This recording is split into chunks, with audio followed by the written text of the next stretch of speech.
Bonjour. La guerre biologique est un sujet courant à notre époque et pour cela, nous allons voir ce dernier.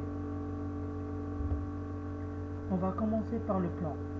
On va voir premièrement une petite définition de guerre biologique et deuxièmement les caractéristiques des armes biologiques et troisièmement des exemples de guerre biologique et finalement les solutions pour lutter ce dernier.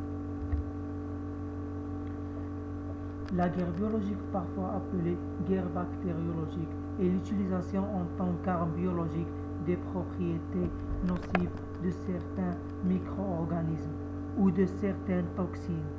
Elle est destinée à invalider ou tuer un adversaire. La guerre biologique est proscrite par l'ONU, Organisation nationale unie, parce qu'une attaque réussie pourrait vraisemblablement engendrer des milliers, des millions, voire des milliards de morts, et qu'elle pourrait détruire des sociétés et des marchés économiques, qu'on voit maintenant au Maroc, ou tout le monde. Caractéristiques des armes biologiques. Les caractéristiques de l'arme biologique idéale sont sa faible visibilité, sa puissance, son accessibilité et sa dissémination facilitée. Les agents infectieux sont choisis en fonction de leur létalité et de leur robustesse, ainsi le pourront être disséminés en moyen d'aérosol. Les agents biologiques utilisés dans les armes biologiques peuvent être produits facilement et rapidement.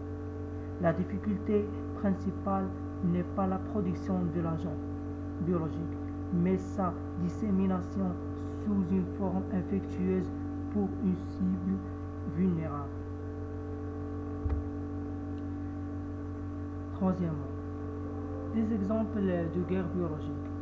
Assassinat de Léonard Heydrich en 1942. Selon une hypothèse évoquée par certains historiens, Léonard Heydrich, un dignitaire nazi qui fut l'adjoint direct de Heinrich Himmler, pourrait avoir été victime d'une arme biologique antipersonnelle fondée sur l'utilisation de la toxine botulique.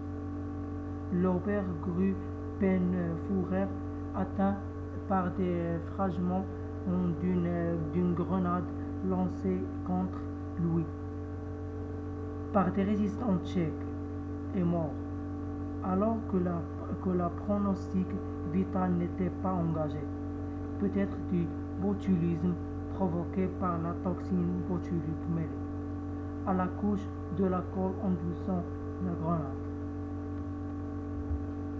Le coronavirus. Dont l'épidémie est partie de Wuhan en décembre serait une arme biologique parfaite ou une bio-arme expérimentale qui a mal tourné. Ces soupçons, très partagés sur les réseaux sociaux, auraient été confirmés par le juriste américain Francis Bourne, ancien professeur de droit international, auteur de guerre biologique et terrorisme, retour sur les attaques terroristes à l'anthrax en 2006. Les solutions. Le confinement en vigueur en France depuis le mardi 17 mars au midi oblige la majorité de la population à rester chez elle. Les enfants y compris puisque les écoles ont fermé leurs portes depuis le lundi 16 mars. Seuls ceux de personnel soignant sont accueillis. Le confinement est le seul moyen de casser la chaîne de transmission du virus et de ne pas tomber malade au 24 mars.